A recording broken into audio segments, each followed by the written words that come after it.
Hey, it's Lacey and welcome back to Satoshi Gaming. These are things I wish I knew before playing Kitaria Fables and are great tips for beginners.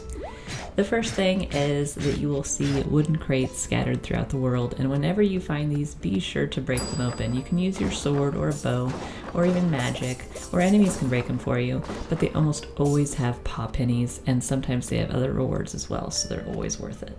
You'll also notice that hidden throughout the world there are chests. Some of them are wooden and some of them require keys. The wooden ones can be more easily found and almost always contain good or useful items, so you want to be sure to peek around every little tree and corner and see if you found a chest. You'll also want to have a steady supply of keys on hand, and you can make them at the blacksmiths. Copper keys, silver keys, and gold keys will unlock specific chests, and it's easier to have them on hand than trying to remember where you last saw that chest. Another thing before we proceed too far is that you should understand how time works, and that when you're in your inventory menus, time keeps ticking away. So I found this out the hard way and realized it was suddenly nighttime when I thought I was paused and went to go do something with my son, only to come back later and realize that it was nighttime.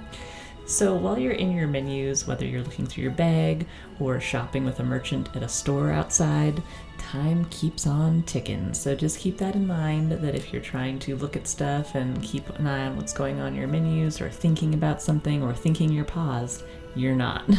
It should be noted that if you do want to spend some time looking through your menus, a good way to manage that is by looking in your menus while you're in a house. When you're in your house, time stops, and there's a little red outline by your clock that indicates this. It also stops when you're inside an inn, or when you're inside Sage Albie's house. I haven't noticed it stopping anywhere else yet, but just keep a lookout when you go inside buildings. It usually does stop, and it's indicated by that red blinking light. While we're on the subject of the inn, when you get to the fortress, which is the first other major town you'll come to, you'll want to head inside the inn. This is a place that you can lay your head for the night and use to sleep if you're away from home and want to skip to the next day. There's also a book, just like at your house, which is a save point that you can use to save your game at any time, so you don't have to travel too far away from what you might be doing out by the fortress by heading back home. You can just do it on the fly while you're at the inn. Continuing on with the subject of time, you'll notice right now it's the 6th day and it's just 4 seconds past midnight. And so you'd think, okay, well, I'm gonna go climb in my cozy little bed and skip till morning so that the shops will open. No.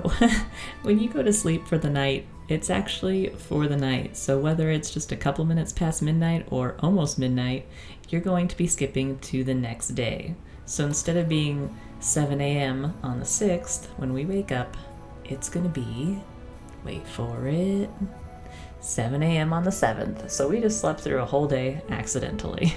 Don't make that mistake. Another way that you'll want to know about time is that if you do die, there isn't too much of a penalty, or so it would appear. But when you do die, you actually respawn in your house and it skips you ahead to the next day at 7 a.m., just like if you slept. If you're looking for resources, mining wood and stone on your farm is one of the easiest way to come by these items. They do respawn sporadically, however I've noticed every day I check the farm and there's maybe a stone, maybe two, and I've been very unlucky and haven't found any logs. But you can wander around town and see that there's little sparkly items on trees or on rocks, and so these trees, you can actually mine them. So if you get out your axe, you can chop these trees down that sparkle, only the ones that sparkle, and get wood logs. And you'll need lots of wood logs, especially for repairing your chests on your farm, and trust me, you'll want those. So try to do this every day, because every day you'll have new ones to mine, and so you'll want to have a steady supply of logs and stone, and these are the easiest ways to come by it.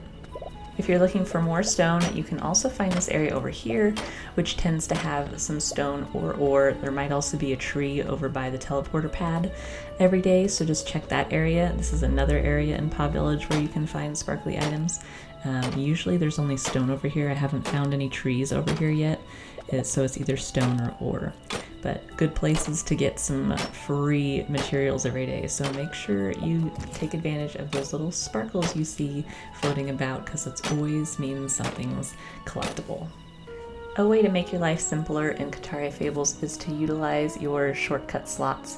So when you're in your inventory menu, you can hover over any item and hit Y for shortcut, and then select where you want it to be on your D-pad so that you can quickly access those items. There are 4 slots, and it'll just make things a lot easier for you. So I like to use my weapons or my tools and maybe some food so I can quickly eat in the middle of combat. Another ease of life item is pinning crafting recipes. This is very useful because there's so many different recipes, and from what I can tell, you can have an unlimited number pinned. So instead of going back to the shop to see what it is that you need, you can actually pin the recipe by hitting Y, and you can unpin it by hitting Y as well, but it'll get a little green star next to it.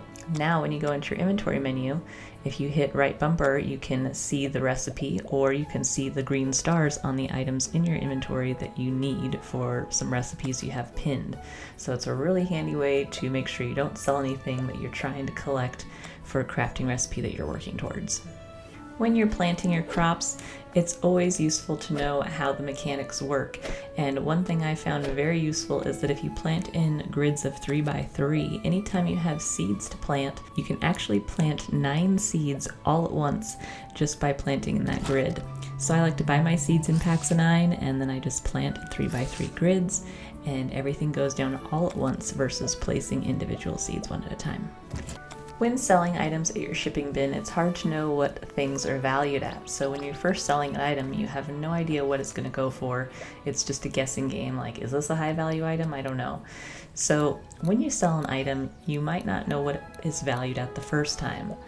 But once you sell it, it'll actually pop up on the screen after you sleep and say what it sold for. And also when you have it in your inventory again, now on the bottom you'll see sell price and how many paw pennies that item sells for, which is useful for the future.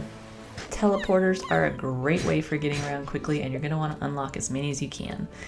Find these checkpoints, save them, and they will now be a teleport location. So if you want to know more on that, there's a link in the description down below. So those are the things I wish I knew before playing Kitaria Fables. I hope you found some useful, and if you did, please give it a like and subscribe to the channel. Also, leave me a comment down below if there's something I missed that you found useful. I'd love to hear what that is. Thanks for watching. Bye.